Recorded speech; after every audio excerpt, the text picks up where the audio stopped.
Welcome back to That Rugby Podcast with myself, Hughesy, back in the Sports Booth studio. Yep. We are run by the Sports Booth. We are the Sports Booth. We are the two gentlemen behind it. And we bring you a rugby podcast every week, plus some post-podcast chat. Yep. But be subscribed to our YouTube channel for that. Everyone loves a bit of PPC. Everyone loves some PPC. Yep. Now, obviously, I was away last week, so we didn't get a podcast, and a lot has happened in the rugby world. A lot has happened. But it's good.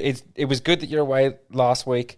Luke was away back home in New Zealand, his motherland, recharging, getting some of that Kiwi energy back in him, which is good. You need. That's what I need. You need a bit of Kiwi energy flowing through you every so often. And I love kiwi fruit, man. It's one of my favourite fruit. When you go back, when you're a New Zealander and you've been away from New Zealand, you do lose some of that energy that your homeland inspires. Yep. And what it's done is allowed me to recharge and look to the future. And you're ready to just walk into Mordor. And I am. I'm on an adventure, and this rugby adventure will take us places, especially with Super Rugby coming up. Yeah. You're about to hear my predictions. You're about to hear exactly what's going to happen, and it's all because of my New Zealand experience that I've just gone back and had. Well, little tangent here for New Zealand experience mode. I've been to New Zealand twice. Once when I was 11. Yep. Went on an orchestra tour of New Zealand for my school orchestra, smashing out some violin. Travelled all over the shop. Wellington, Auckland, Rotorua. Fantastic places. Rotorua was amazing.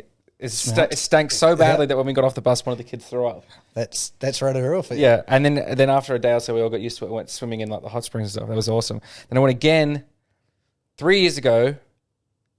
3 years ago now? 4 years ago, one of those two, COVID. It was 4 years ago because it was before COVID. Went over for a work event there for Zespri, the Kiwi Farm Collective. Yes, yeah. I found out, insider info for all you Aussies out there, they're coming out with a red kiwi fruit, where the inside of the kiwi fruit is red. Well, it's not available here. It's available exclusively in New Zealand at the moment, and then they're going to bring it out here. So I've never wanted to try a fruit more in my life, but they didn't have any for me. So. Oh, that's unfortunate. But red kiwi fruit, that's berry flavouring. Berry flavouring. Berry flavouring in it, yeah. Because you've got your standard green, love that. And you've got your golden kiwi fruit, and then they're like expanding the range of kiwi fruits. Kiwi fruits, yeah, because it's insanely popular in China and Europe, yeah. And I'm a lover of green kiwi fruit. I'm basic. I love all kiwi fruits, yeah. But yeah, I'm not against a gold one. It's just it makes me remind me of the Wallabies, and then then you put the kiwis together, you got green and gold. It's perfect. Six Nations. Yes. Oh my goodness. Oh, flower of Scotland. How the Scottish have ridden a bit of a high here at the start of the season. I mean, look, let's pump the brakes a little bit here so far. They are 2-0. This one of those victories is over a Welsh side that is. It's looking like one of the worst teams in Welsh history. It's hard as well. International rugby's hard because you'd say they're going for a rebuilding phase. But what the fuck is a rebuilding phase in international rugby? Yeah. Because it's not like you can bring in new players if you know what I mean. No draft. It's not like you're going to get any. But they can't just go out and trade a couple of first-round picks for Marcus Smith or something like that. No, exactly. So they are in one of the weirdest state. They've got the right man at the helm, the Welsh, but they are at a strange stage. Yeah, but the other victory over the Scottish was against the English, who they've now beaten 3 years in a row in the Six Nations, which is amazing, and has now added another element of intrigue and mystery and competitiveness to the World Cup, because Scotland, even though I'm pumping the brakes on them a little bit, have looked fantastic in these opening two games. Looked fantastic. What I want to say, and I often don't give you credit, but credit has to be given when credit is due.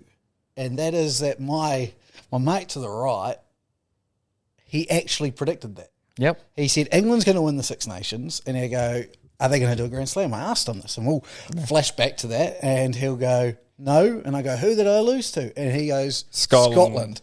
And so he's predicted a Scotland beating the English. Now, this is where the hard part comes in. That was just about the easy part of your prediction, because now they've got to beat the French and the Irish. Yep. But, I mean, I don't know. Your prediction was the English to win it. They obviously lost to Scotland. Didn't look fantastic against Italy. It doesn't mean they can't. They're still in a good position to do it. It's the growing pains. It's the initial growing pains of a new coach. Look, the thing that has me worried about my prediction, honestly, is the Irish, because I thought they might take it a little bit easier this Six Nations in preparation for the World Cup, in which they are, in a little bit of the driver's seat for number one ranked team in the world and everything like that. They've just had a successful tour in New Zealand, so on and so forth. Everything's sort of in place for Ireland to go ahead and win it. So you think, okay, maybe they're not going to go as hard as Six Nations, save their energy for the World Cup. Not what it's looked like so far. The Irish have looked fantastic. Yeah, and I mean, that was my prediction. And I give you credit. I also want to give myself credit. Yeah, absolutely. I'm a critic. Credit is due type episode. Pay attention, Reserve Bank. Credit scores going up here. I said Italy would beat France. Now, they didn't beat France. 24-29, though. Very competitive. I have long been on the anti-France, anti-French bandwagon. As all good New Zealanders should be. I'm trying to put this in the best terms. This French team is probably the most overrated team I think I have ever seen in my life. And I've seen you been getting some hate in the Sports Booth comments about... Which I will take. And for both of us, actually, for not having France in either of our top twos.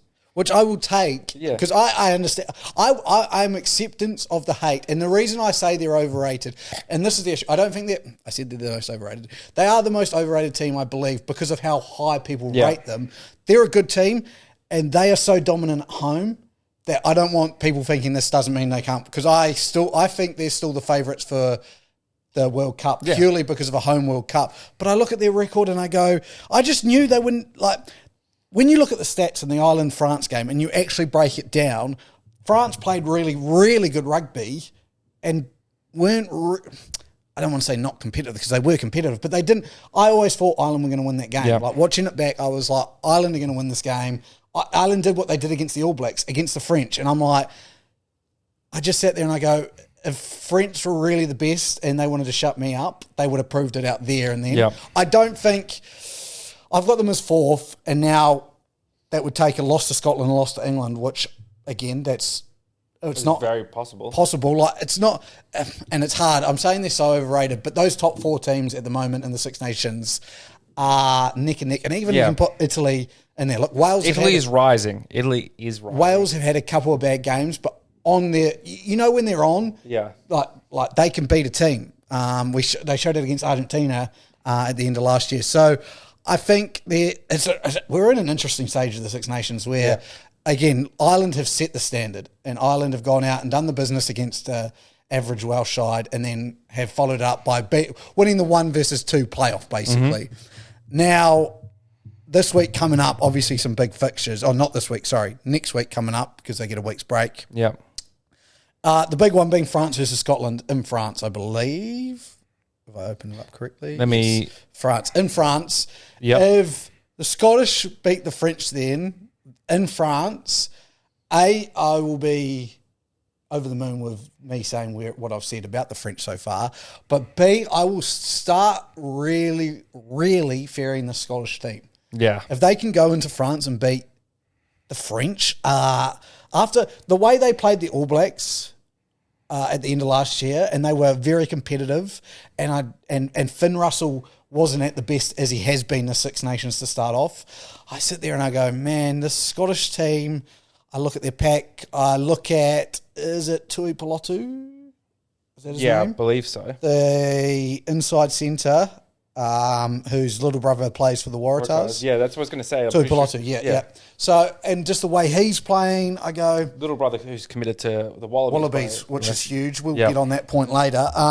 The way Stuart Hogg's at the back, Duhan van der Meulen is playing, Duhan van der Meer is playing, I go, man, the Scottish team could surprise us all a little bit. And have snuck under the radar coming up to this point, and I think, a Six Nations would be a big thing for the Scottish. Yeah. So, and it puts the 1 point game against the Wallabies last year in a whole new context when you consider a lot of people calling for Rennie's head at that point, saying we should easily beat Scotland, but now you're looking at how they're performing and everything. I think people in the Southern Hemisphere who aren't paying a lot of attention to the Six Nations and what the Scottish have been building will continue to underrate them. even despite Australia's not so flash hot record against them, because the Scottish are a very physical side. You know, they match up well against the Wallabies, and so I think a lot of Wallabies fans put it down to the Wallabies being bad rather than the Scottish being good, and not giving credit where credit's due. Credit. It's all about credit. Exactly. And again, us Southern Hemispheres don't give a lot of credit to some of those teams. And even if we look at someone like Japan, New Zealand kind of went into that game with a second string side against a strong Japan side and just about, lost. And you guys against Italy, we sit here and we go, oh, we're one of the biggest teams in the world. All Blacks included now in this conversation. You know, the Wallabies used to get caught up in that a little bit, like our history will get us somewhere, but the history doesn't put the results on the board. Nope. And so I think you are correct. Like, we are so, I guess, quick to judge of those teams that we don't fully know well. And there's that famous saying from the Michael Leach, Japan in the World Cup when they were playing Ireland, and it was when in that pool game, and a reporter asked him, and he goes, how are you guys preparing for this game, rah-de-rah-rah? And he said, I think it was along the lines of, Ireland have a week to preparing for this game for the next week. We've been preparing this game for the past 4 years. Yeah. Like those teams start to take this. If you undermine those teams, they're the ones that are preparing to beat you. Like Japan will be preparing every single game, looking ahead to when they play the All Blacks. Yep. The All Blacks are looking, we've got to beat Australia. We've got to get the Bledisloe. We've got to beat South Africa when we play South Africa. We've got to beat Ireland now. And then Scotland sneak up as they are. I mean, we talked about this a lot last year. International rugby, fascinating at the moment. Yes. This World Cup is already promising to be something special. It is. It's going to be incredible. And I'm interested now if World Rugby actually tapped the powers to be of the Six Nations and said, don't you touch South Africa.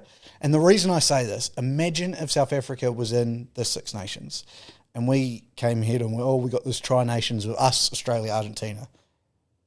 That doesn't even fathom up to what the Six Nations deliver. So I wonder if World Rugby went, hey, let's leave South Africa where they are. Because we've talked about it. The natural thing would be, hey, we got our teams playing in a European competition, our Super Rugby teams, which are now URC teams. Why aren't we in the Six Nations? But I wonder if World Rugby went, hey, actually, we want to keep it a little bit separate. Yeah. Keep those. Because I must say, now the Rugby Championship, those South African games, because we don't play those South African Super Rugby teams, I can't wait to play South Africa. Yeah.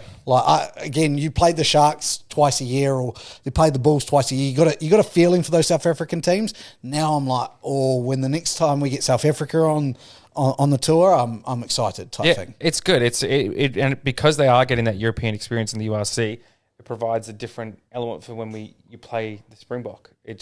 They can take the lessons they've learned from there, and then it means that all the Southern Hemisphere teams get more exposure to Northern Rugby, which, after we saw from their successful tours here, is a good thing for us. 100%.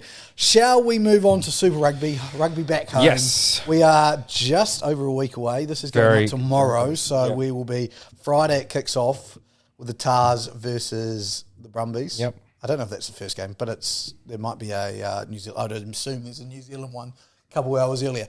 Okay, we have to mention this pre-Super Rugby chat because I know you've been one of the harsher critics on the Instagram or the marketing around Super Rugby. Eddie Jones comes in, maybe says a couple of things at a press conference about how great it would be selling out round one. Yeah. And I haven't seen Super Rugby teams in Australia jump on something so quickly and market it so well. And again, going back to credit where credit is due. We got to title the podcast already. It wasn't hard for me. No. I don't have to be creative in this one. No. Because they smashed that. I love what they've done with it in Australian rugby. The Waratahs have been on fire with some of their posts. They've been great. And as an avid Waratahs fan and follower, it's been great to see a lot of the different posts. You know, Lockie Swinton came back from injury, making a whole series about that. The different trial games and things like that, making a lot out of those. The Super W plays as well. It's been good to see from the Waratahs. The Under the Stars they just went. Did you see that? Yeah, Tars Under the Stars. Yeah. So I mean, I just saw that and I was like, okay, this is cool. I think Aussie rugby is starting to hit on a couple of cylinders that they've been missing on. Yeah, it's sort of like they've realised that when you open your mouth, people will listen, kind of thing. Because that's what Eddie did. He opened his mouth and he actually came out and said something. You know, it wasn't just sort of bland platitudes that you usually hear from a lot of rugby stuff. It was actually coming out and saying something a little bit spicy. You see some coaches, because there's a thing that's evolved in the coaching world where you try not to say too much at your press conferences, but a lot of coaches have taken that and gone a step further to not wanting, and the reason for that is because of social media, and you get burned for anything you say if you ever proven wrong. Like you say, oh, we're going to win this game. Next week on social media, if you lose the game, you get roasted like you're a Christmas ham that your auntie's left in the oven for too long. But so coaches have become a lot more media savvy in the things that they're saying, and are very good at avoiding direct answers. And very generic. Exactly, very generic. But some people take that too far, where they won't even commit to saying that they want to win. You know, they'll say, "Oh, we're just going to go out there and give our best performance," and things like that. And it's like that's like the safe answer, because then you can't get called on it when you lose the next week. You just say, "Oh, look, I think we went out there, we gave it our best, and we just fell short." You know, and yeah, that's fine to say about the game, because that's what happens. It's a game of two teams. Someone's got to win, someone's got to lose, unless you're playing soccer. So one team's going to win, one team's going to lose. That's fine. But what I've loved from Eddie Jones, and what I didn't see from Dave Rennie, and I just think it's a personality thing, it's nothing that he could have done differently necessarily, is fire, is personality, right? And just challenging. Exactly. Like that's a big one for me. Like, all he did was a simple phrase of just saying, hey, how great would it be? Just... to put it back, like, again, I don't think, like you've just said, Dave Rennie wouldn't have challenged Wallabies fans like Eddie Jones can. Exactly, and it does come down to, I think, the fact that Dave Rennie wasn't Australian. Because you can't, when you're not from the country, I feel like you have to get pretty good results and then sort of be adopted by the country, right? Yeah.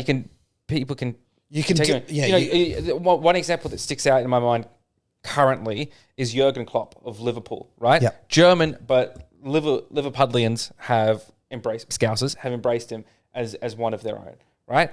And that's what Rennie would have needed to have done, is had a lot of success early, and maybe a little bit more, or maybe a little bit less stone-faced, a little bit more. No, that's what I was about to say. You've either got to get results or you've got to buy in. Yeah. And by buy in, it's like into the culture. Now imagine Eddie Jones at Japan.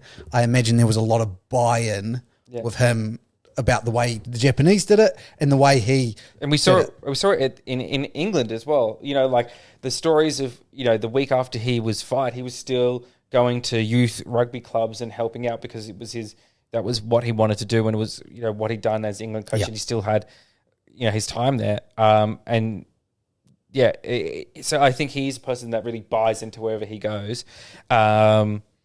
It's exciting to have that with Australian rugby. It's something we haven't seen for a long time. I think since the early Checker days, because I think in the later Checker days, he was so worn down and beaten down by Rugby Australia that I think he was just happy to get out, to be honest. So it's exciting to have him back and you know, taking it to other sports and putting up challenges. And like you said, now I think Rugby Australia and Super Rugby is sort of waking up to that a bit, which is good. And then there needs to be more stuff off the back of that. Let's start getting some of the players involved in some of that stuff. 100%. And I think the buy-in starts with what Eddie Jones has done, and he's laid the challenge. Do Wallabies fans and supporters accept that challenge now? Can you fill out those stadiums for those first games? I see it being a success. I can definitely see it being a success. Now what we're going to do for you is look at our predictions, look into our crystal balls, feel that mana that I channeled back in New Zealand, and I'm going to give it to you. So we're going to start with our standings. Would you like to start? Yeah, yes, I would actually, because I think I'm going to surprise you with my number one here. Okay. All right. Now, just for context for everyone listening, there's been no scientific research into this. This is all purely gut instinct. This is what I've taken from the spirits of and the vibe that elders of Super Rugby, past, present, and emerging, have transmuted to me. And so my number, so this, and to be clear as well, this is not who we think is going to win. This is the standings at the end of the regular season, heading into finals. That's the one. Right. Who do you think is my number one team? Well, the fact that you've said a surprise, a surprise to me would be picking the Waratahs, because that would be silly. But I don't think you've done that. So I have not done that. I've not done that. It's not an Australian Super Rugby team. It's not an Australian Super Rugby team. So but it's not either of the two. Chiefs? I've gone for the Hurricanes as the number one. To finish one. I think they rally behind Artie Savia, who's going to be leaving after the World Cup. Send him out. Coming back, though. Yeah, come back. Maybe he doesn't. He does. Maybe he doesn't. It's a sabbatical. He signed on, so he's coming back. Mm-hmm. Maybe he decides he's had enough. Who knows? Okay. Anyway, I actually think the Hurricanes will surprise a lot of people this year. I love that. I think would have never picked it. I think they'll finish one. I think there's just, I don't know. It just came to me. I love that. Yeah. I love that. Then I have got the Crusaders and the Blues finishing 2 and 3. Okay. In that order. Then I have the Waratahs at 4. Now the reason I have Waratahs at 4 and not another New Zealand team is because the New Zealand teams have to play each other, and so they're going to lose some games, right? And I think the Waratahs have a very good year in Australian Super Rugby, similar to the Brumbies last year. I then have the Chiefs at 5, Brumbies at 6, Reds at 7, Rebels at 8, and I have the Highlanders missing out on the top 8. Now, this was tough for me because I had, in my early season predictions, picked one of the two Pacific Nations teams to finish in the top 8. Mm-hmm. However, this was before Vinyaya Habosi was cut, released, fired. We'll touch base on that one later. By the Dura. As my co-host said, we're going to talk about that later. So the Dura was the team I thought was going to make the top 8. Yep. And I think he was probably their best player, close to, if not their best player. Would, yeah. So that's, I think, put a severe dent in their finals hopes there. And yeah, look, I don't really have much of a rhyme or reason for those. It's sorry, what was it? So 9 was Highlanders, then 9 was Highlanders, 10 was Force, 11 Dura, 12 Moana Pacifica. Yeah. So running through again: 1 Hurricanes, 2 Crusaders, 3 Blues, 4 Waratahs, 5 Chiefs, 6 Brumbies, 7 Reds, 8 Rebels, 9 Highlanders, 10 Force, 11 Dura, 12 Moana Pacifica. Interesting. Yeah. Very interesting. I've had a tough time. I've bounced around so much with my predictions, with my decisions. Yeah, so you see, my standings and predictions came from the great beyond. Luke has applied science and I'm facts and reasoning. I'm a probability man. What's the probabilities? I like the stacks. Statistics and credit scores. Yes, yeah. Credit where credit is due. Exactly. The Crusaders will finish number 1. The Blues will finish number 2. Mm-hmm. I have this one was tough for me. Waratahs finishing number 3. I like that. I have the Chiefs finishing number 4. I have the Hurricanes finishing 5. Yeah. I have the Brumbies 6. Same. We finally aligned on one. Yep. The Rebels 7. Wow. This was the hardest one. Yeah. One of the Highlanders or Reds is going to miss out. Probability says that. Yeah. This is where the vibe came to me. Wow. Oh, my goodness. We're going to get something even more spicy here. The Western Force at 8. Wow. I then have the Highlanders at 9. The Fijian Duda at 10. The Reds to capitulate to 11th. Wow. And Moana Pacifica at 12. You think Brad Thorne is going to lead an 11th place Queensland Reds team? I think they're a young group. And I think Hamish Stewart loss to the Force is something that isn't being talked about enough. I saw the Force name their team, I think, for this weekend's preseason game. And this is how late it got to, this 8, 9, 10th. I saw it today and I just went, man, there's some talent in that team. And I just think Fawn's been there for a while and they haven't quite achieved their heights. And I think this is going to be their down year where Fawn gets let go and they go, we need to go into a different direction. Yeah. I mean, O'Connor's leading them. It's tough. It really is. And the Chiefs, I said it last year, were the Chiefs the team that I ranked quite low and could surprise me. The Reds are that team this year. Yeah. If there's any team that's going to go and surprised me it's them. I'll tell you one move that I really, really like for the Western Force is Falau Fainga'a. Yeah, Yeah. 100%. I think, I feel like on the Wallaby stage, he doesn't perform quite as well. At the Super Rugby stage, he's very, very proficient and will be dangerous for the Force. 100%. So, and the reason I've gone Chiefs, I think, fourth, was it's actually a lot of those guys last year. Like when I was making the post, Brodie Retallick will be his last year. I know D-Max coming back in. Brad Weber, probably his last year. Peter Gus-Soakula last year. So I feel like a similar vibe to the Crusaders is for the Chiefs this year, where this is going to be their last really big push for a really good year. I think they lost Chase Tiatia, who was a standout for them, over to the Force as well. So I just went, you know what, I think the Chiefs are going to do well. Put my Hurricanes to fifth, because the only reason they're there as well is the up and down they have, and we're so heavily reliant on two players, in Geordie Barrett and Adi Savia. I would love to be able to say that squad can lift them. I just know we've got a young first five in Aidan Morgan, young fullback in Ruben Love, and it's been confirmed that Geordie Barrett will be playing 12 for most of the year. So I'm just iffy. I'm iffy to rate them as high as you've rated them, purely because of how reliant on two players we are. But those two players aren't too bad players to be reliant on. And they are two players that can carry you to exceptional heights. Exactly. I think, depth in last year, consistency was your major issue. Dropping. It's always the Hurricanes. Game to the Moana Pacifica is if you could just get that turn up a little. Fix it up a little bit this year, I think you're in good 100%. Straits. Player of the year. Now, this is what you need to actually get yourself into, head mind, because I don't know if Super Rugby does an MVP, but we do an MVP. Yeah. So you've got to think, what do you think our followers are going to vote for, and who do you think they're going to vote for? Yeah. Not they're all going to vote. The best player. Yeah, they're going to vote for a New Zealand player. We discovered that last year. Unless, I would say there would be a Wallaby if the Australian team, say, the Waratahs go ahead and win it, and let's say Izzy Parisi, I'm just going to chuck him out there, is a standout. I do think they could get some votes, but it would take something special. Yeah, I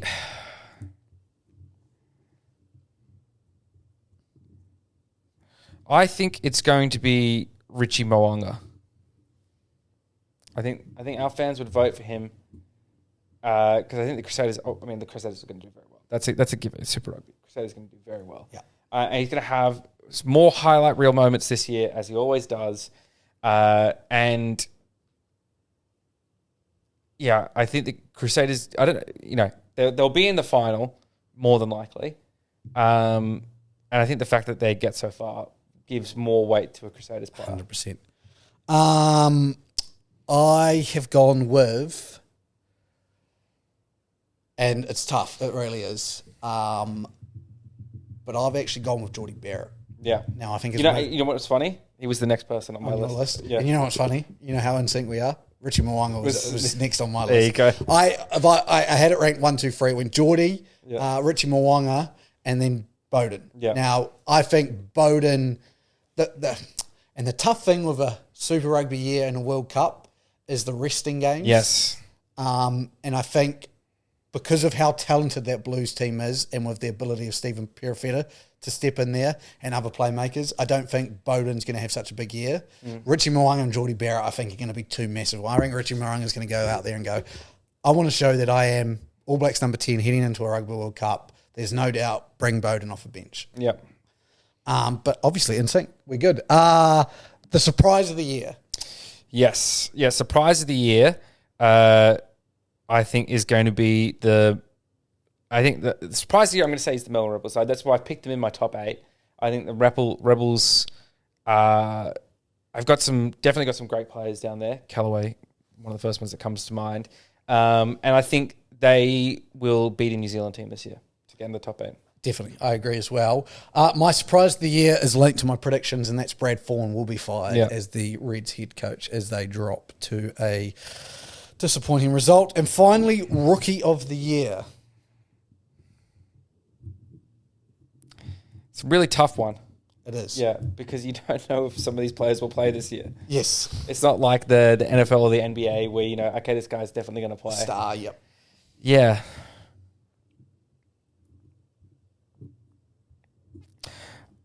I'm actually going to say it was part of my, I think, Super Rugby predictions, in fact, that Max Jorgensen was going to be in the Waratahs this year. And I think with the Kurtley Beale situation, he will be on the field sooner rather than later. And I think he will have a similar ascendancy to Dylan Peach last year within the Waratahs rank. And then Mark Nwangani Tawase as well, although Mark went a little bit further through the Wallabies. But I think Peach was more impactful in Super Rugby. I think that's what we'll see from Jorgensen.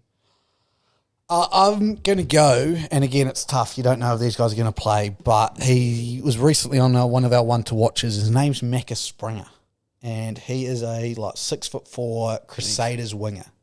Now, the reason I say this is Crusaders are obviously very good. We all know that. If he can, George Bridge, I believe, is on his way out. May have already gone. I'm actually confused where he is at the moment. And if he can put himself onto a starting spot, I know Will Jordan is currently out with migraine symptoms, not concussion related, but just migraine symptoms.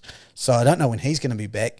So I think there's an opportunity on the outside for Crusaders. And if you're an outside back for a Crusader and you have an inch of talent, chances are you're scoring 10 tries. Yeah. So if he does get on the field, watch for him to be a 10-plus try scorer in this year and take some names and some numbers and potentially be a bolter for the Rugby World Cup. Yeah. Building up that credit score. Let's go on to the Super Rugby rule changes. Now, let me bring them up. We won't go too into depth the actual rule changes, but basically what we now know is those The specific times is going to be kept to. So it's 90 seconds, I think, for a penalty, 60 seconds for a conversion. Yeah. And then, there's ones around the ruck and the scrum as well. All the timing. There's formal timings, which I think is great. Yep. And it's been and there may have been before, but it's been solidly emphasised after the debacle of a Wallabies game last year, which is great. And that's what you want, some certainty. You want some that's it. You want as little subjectivity in it as possible. You want it objective. There's the clock. You miss the clock. Fuck you. Basically, we said it when that incident took place that as long as something good came from it, it was a worthwhile thing to happen. Now, it's easy to sit there in the position of winning and say that. I'm sure you don't agree with that, but it's better than nothing. It's better than nothing changing. It's better than World Rugby looking at that and saying, "Yep, that's exactly how that was supposed to go. We'll stick with that." Could you imagine just at a round table and then being like, the result of that, the end of that game, we enjoyed seeing. Yeah, that was a good finish to a game. That's great. I mean, it was a good finish made for entertainment, but I don't know if it was the right finish. On to the second point. It wasn't the finish rugby fans deserved. Yes, agreed. Yeah, I agree. And then the second big change is the TMO. Now, they're going to be less involved, and after a yellow card gets given, or after like a head contact incident, the referee will make his decision, the TMO will review it, kind of like VAR. So you will have the incident happen, referee makes his decision, TMO reviews it, and the game still happens and then can be upgraded to like a red and it card. just makes logical sense. You think, all right, this play's already going off for 10 minutes. If they've done something more serious, announcing that they've done something more serious while they're already serving part of their 10 minutes, what impact does that have on the game? I'm sure they thought about before and were like, oh, no, we can't do that. It has to be decided here and now so they know what the punishment they're getting. Why? They don't need to know. They're already off the field. 100%. You're not putting anyone else on in their place, right? And then, you have that decision. Great, fantastic. And I think some of the phrasing that was used that I read was that our fans don't want to be sitting and watching frame by frame reviews of decisions and then losing out on even more action afterwards. So at least 100%. They've got some self-awareness about what it is that is making the product difficult to view. And I know a page I follow called Feed the Backs, based out of New Zealand. Of course you follow that page. Yep. Of course I do. Ben O'Keefe, the referee, actually made a couple of comments on this and said how great this is as an initiative. He said it will take like 8 minutes off the clock, not off the clock, but 8 minutes of just sitting there watching replays. Yeah.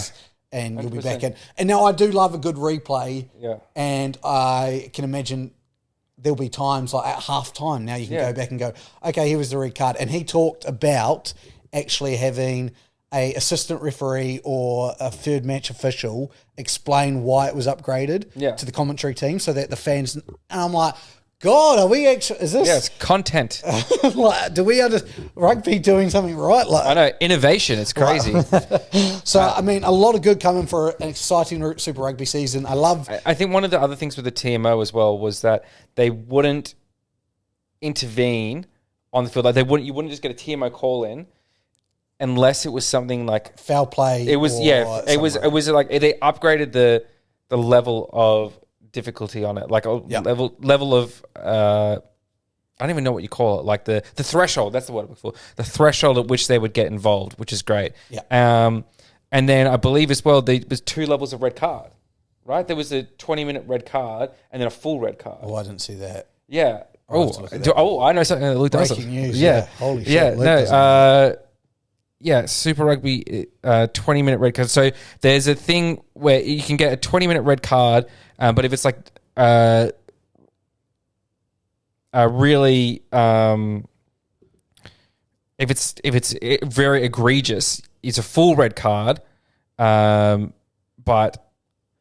I'm bringing up ESPN. I've got it here as well.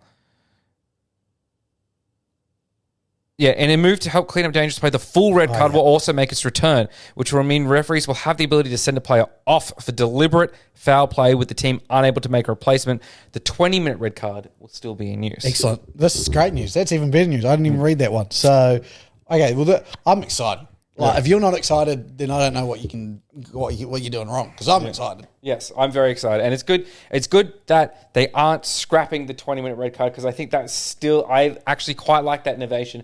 And we said it last year. We didn't have 20-minute red card and full red card. We had sort of yellow, orange, and red card, right? And the orange card is what the 20-minute red card is, where, yes, you've done something wrong and it's dangerous. You can't come back on, but we're not going to punish your team for the whole game because it wasn't deliberate. There's a difference between punching someone in the face versus a tackle that slips up, and you now have to, under the rules, give it a red card. Controversially, over in the Six Nations, Uni Antonio, who big French prop, had that's a red card offence and only got a yellow card for it. So that'll be interesting to see what comes out of that. Yes. Super Rugby, awesome. Everything's going well.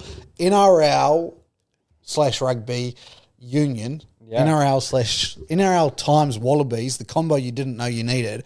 Cam Murray and Nelson Asafa Solomona have both come out and, I would say, hinted that there's some interest. They flirted with Eddie Jones and the Wallabies, basically. They flirted. Yeah. Now, I'm going to start with Nelson, big Nas, because I've played with big nasty Nas, and he is big and nasty. Now, my issue is, and he said it as well, is it would be weird because he's a New Zealander through and through.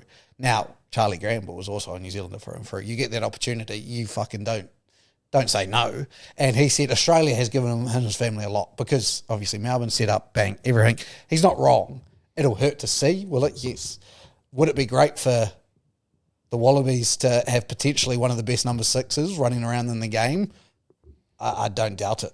So, to start off with, Nas would be a huge pickup. Yeah. He's obviously, I imagine if the money's right, he will go. Yeah. And he will not take, like, people don't give him a lot of credit because they just see him as a big idiot. But his actual rugby smarts... He's quite a skillful ball player as well. What you don't understand is from the age of 11, he's always been bigger than people. Yeah. And what getting into the Storm system, I think, early taught him was you may be bigger than people, but that won't take you all the way. Yeah. And he mucked around all the time at training with us, but I can tell when he went to that next level, as in went into rep teams and stuff, there was an attitude. Like, he knew how he had to be good and when he had to be good. And I could just see he would be able to switch over very easily. Yeah. He was seen as our next Sonny Bill coming out of Wellington. And as we've seen, it was being very successful for Sonny Bill. Yeah. So, number 6, but you could also see a number 12 for the future with Cam Murray. Yes. And that's got me really interested, purely because of how I look at Cam Murray as, I guess, Roger Tuivasa-Sheck, where he is probably one of the most, if not dominant, rugby league players in the world at the moment,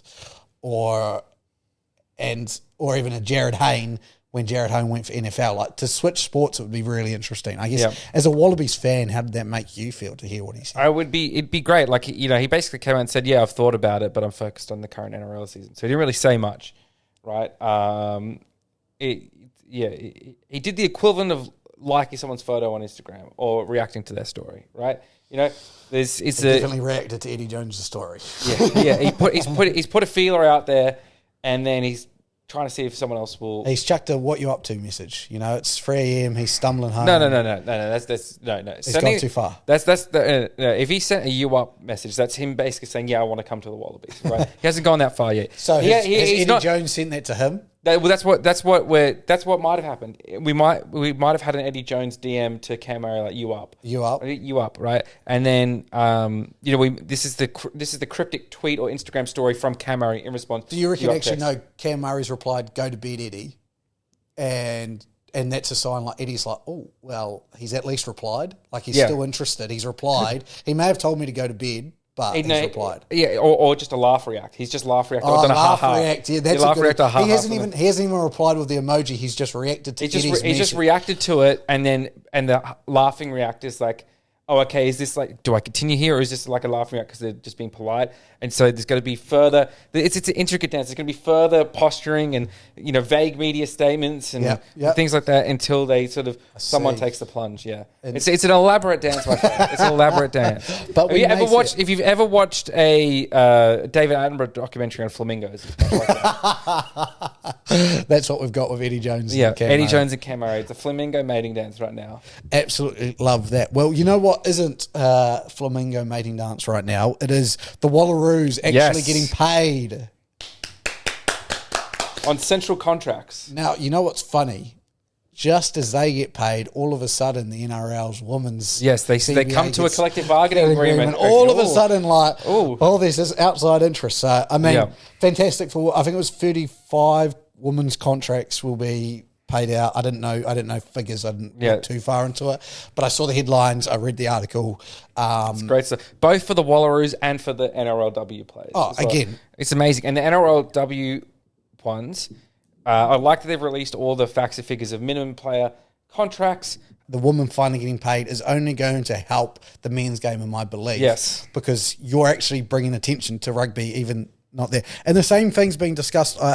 Another page I follow on Instagram. What's this one? Fly halves for MVP or something. It's actually called The Legend of Marty Banks. But he sent out a message basically like saying, anyone who would like to, from New Zealand Women's Rugby, feel free to message him. He'll keep it anonymous about pay and players going over to Women's Super Rugby. And he got quite a lot of messages. It actually ended up being aired on New Zealand News because of how many messages he got, and messages about why players were going overseas and the opportunity. And now we see this happening, and you can see why a 5-round competition, which it is in New Zealand, Super Women Rugby or Super Rugby, I'm not going to butcher the Māori name, I apologise, Super Rugby women's game over in New Zealand, well, it's only 5 rounds. And it's the same with Super Rugby. They've got to improve that competition. They've got to combine those teams as far as I'm concerned. They've got to, I know, and there's a lot of talk, money's obviously the end result, and there isn't as much money in Super Rugby at the moment than there is the NRL. So it's harder to do.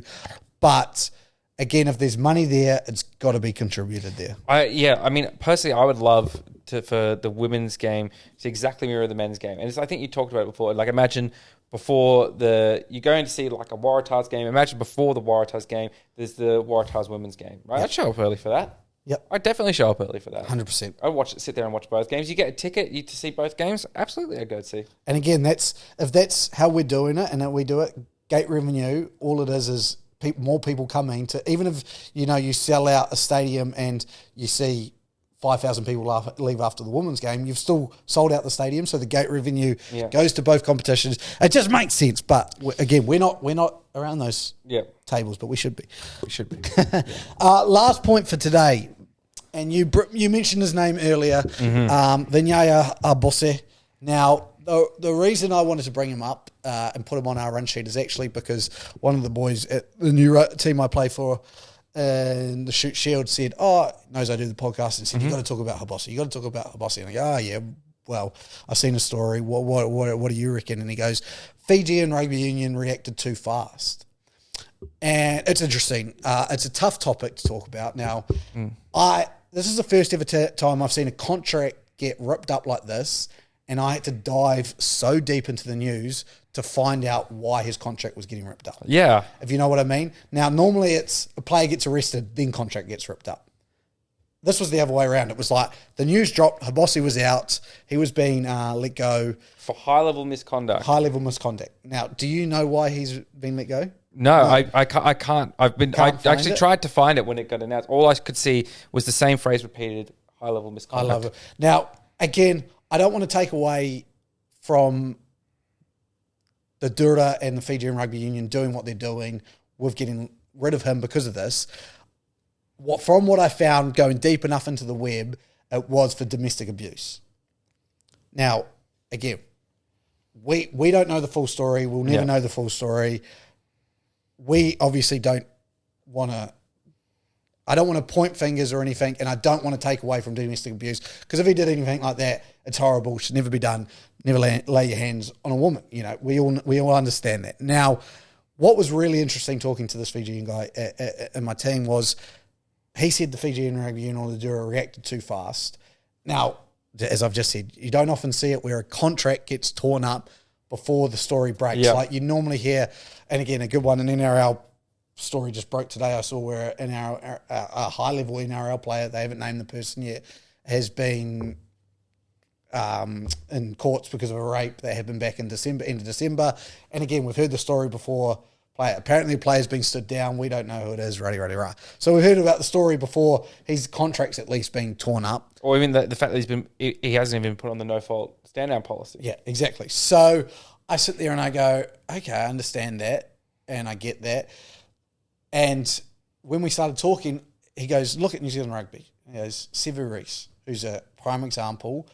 He did it earlier on, so he wasn't quite a super... Well, he'd been in the Crusaders... Not the Crusaders, the Chiefs setup, I believe it was done of a form of domestic abuse, and then got a second chance with the Crusaders and then took it.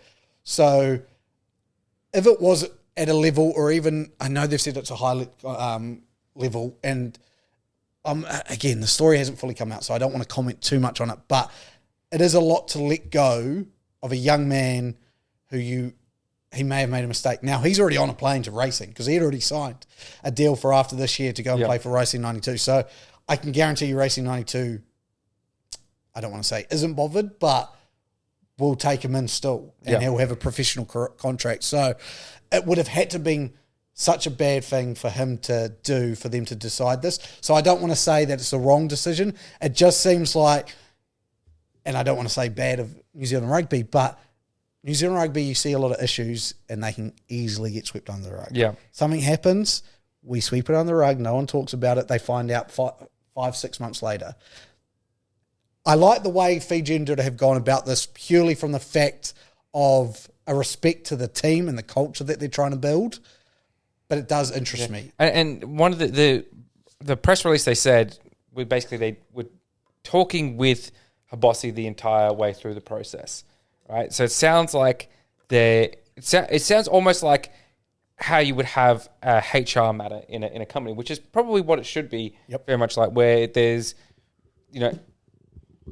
both sides have got their rights, and you're informed of those rights, and you those rights are honoured the whole way through the process. You're allowed to be informed of certain things, and it is a tough situation because we don't know the details of things, and it's tough for not only Habossi, but also potentially his partner, ex-partner, whoever's been involved in the situation on the other side of things that we don't know anything about. I think that clubs are reluctant to just cut off the back of rumor and allegations, right? I think they would have to be pretty certain of what happened, or feel like as if the pendulum is going to swing that way anyway. And I don't know. Or it could even, the thing though as well is it could even just be that they don't want to be associated with even a whiff of this. And so at the first scent of it, they're I do, yeah. I wonder if they went, you know what, this has happened. He's leaving next year. We'll cut our losses now. We want to send the message that this isn't all right from our players. Yeah. And we want, as we said, one of the best players in the Fiji Enduro last year. We won't accept that in our group. And we're going to send a message here and now. Like, look, he's already leaving. Look, we've given him the best possible opportunity. Let's cut our losses, as you've said. Yeah. Credit where credit is due. They've made a decision. Like, it takes a lot of courage to get rid of one of your best players, and the Fiji Enduro organisation have done that. But it will be an interesting story. I'm sure more news will come out. Yeah. But it does, like, his perspective in it is something I would have never thought of, where, hey, like, we've got players in the All Black setup who have done wrong things, and there's been plenty of things done wrong by other players at high level, and they've cut him after this. Questions to be asked. Well, yeah, you can definitely see the difference in standard between even contemporary examples, Habossi and Beale. Yep. Right? They're both. Well, I don't know if Habossi's even been charged, but Beale's been charged. Yep. Certainly, and we haven't seen anything about him being released from the Waratahs. No, it's just at least this stage. Yeah. So. Lots of interesting points there. Well, it's been a week. Yeah. Next week, we may or may not be here. We'll have to sort out our schedules. But if we're not, that's all right, because in 2 weeks' time, it'll be after the first round of Super Rugby. So a lot to talk about in 2 weeks if we don't follow up again next week. But hopefully we'll sort something out. If not, not the end of the world. We'll figure it out. Excellent. Anything else from you in the rugby? No. I think we covered it all. Awesome. Well. Excellent. Thank you for joining us today. It's been a fantastic episode, and credit where credit is due. You've made it a great episode as well, Hughesy. Oh, thanks, man. You too. I missed you while you were over. Oh, yeah, it's tough, Aotearoa. Yeah. When we miss each other for a week, that's... I know, yeah. You think we're friends outside of this, but we don't talk at all except for this hour. Yeah, that's true. I actually don't know if I like this guy outside of this podcast. Yeah, well... based on this year's NFL results. Okay. I think we're going to cut this here. I've actually already cut it before I said that. Yeah. And no, thank you for joining us. We'll catch you again next week. Goodbye. Peace.